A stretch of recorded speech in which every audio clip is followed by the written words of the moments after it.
Hey everyone, welcome back to our channel. Need to withdraw money from your Palmpay account to your CashBox?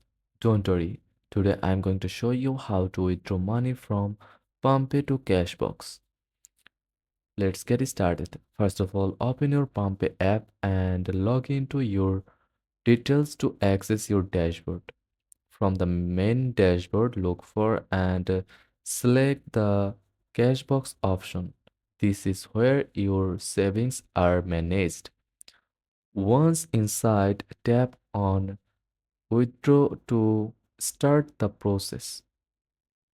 Next, type in the amount you want to withdraw.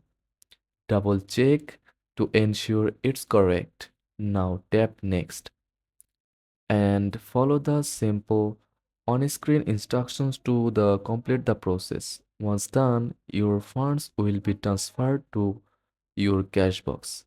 And that's it. If you found this video helpful, like and share this video and hit subscribe, and thanks for watching.